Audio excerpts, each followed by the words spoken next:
langkah normatif mengejar pembangunan Indonesia, mengejar kesejahteraan Indonesia. Tidak bisa business as usual, tidak bisa. Olehnya itu, dibutuhkan kepala daerah yang punya inovasi kuat, mencari sumber-sumber.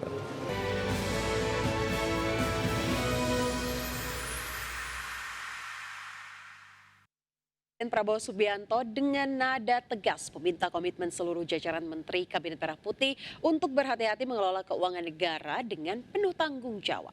Ya, Presiden menegaskan setiap rupiah uang rakyat yang berasal dari pajak dan pendapatan negara harus dijaga dan dikembalikan dalam bentuk program yang nyata untuk masyarakat.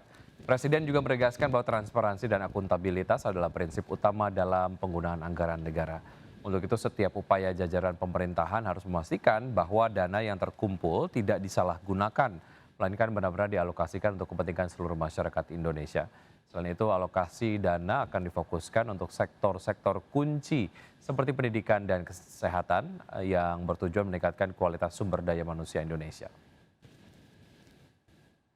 Dengan langkah-langkah yang tidak bisa langkah normatif, mengejar pembangunan Indonesia, mengejar kesejahteraan Indonesia, tidak bisa business as usual, tidak bisa.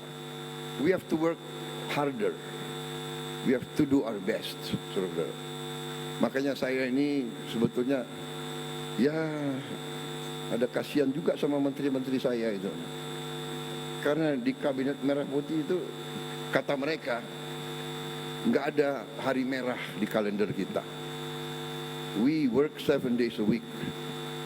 Tapi saya akan beri saudara-saudara cukup waktu untuk istirahat.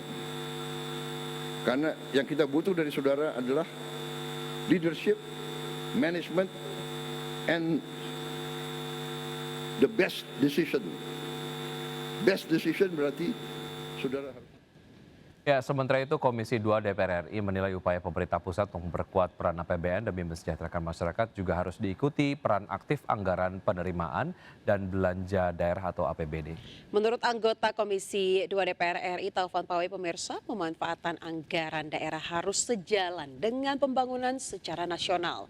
Untuk itu para kepala daerah harus inovatif menggali potensi pendapatan untuk menutup berkurangnya anggaran pendapatan akibat pemangkasan dana transfer ke daerah.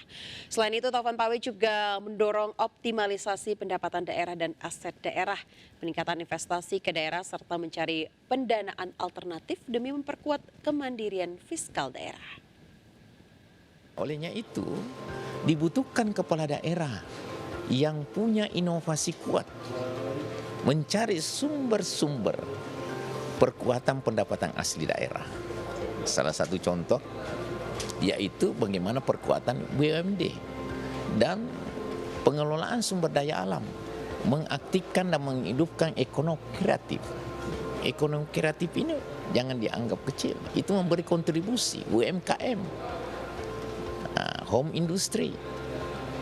Jadi saya punya pandangan sekali lagi, apa yang dilakukan Republik ini dalam hal efisiensi pemangkasan APBN tadi itu untuk transfer keuangan ke daerah bukan berarti mengabaikan kesejahteraan masyarakat, tidak. Presiden Amerika Serikat Donald Trump resmi memberlakukan kenaikan tarif impor barang asal India menjadi 50% dan tarif yang berlaku mulai Rabu 27 Agustus 2025 tersebut menggandakan bea masuk sebelumnya sebesar 25% terhadap ekspor India.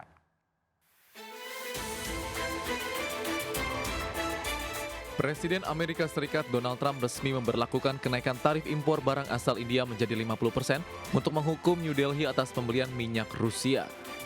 Tarif tersebut mulai berlaku pada Rabu 27 Agustus 2025 waktu Washington, menggandakan bea masuk sebelumnya sebesar 25% terhadap ekspor India.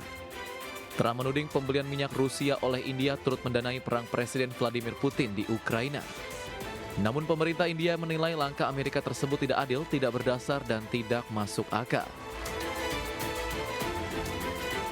Kenaikan tarif ini diperkirakan menekan perdagangan India dengan Amerika yang menjadi pasar ekspor terbesarnya, sekaligus menggerus daya saing produk India dibandingkan dengan rival seperti China dan Vietnam.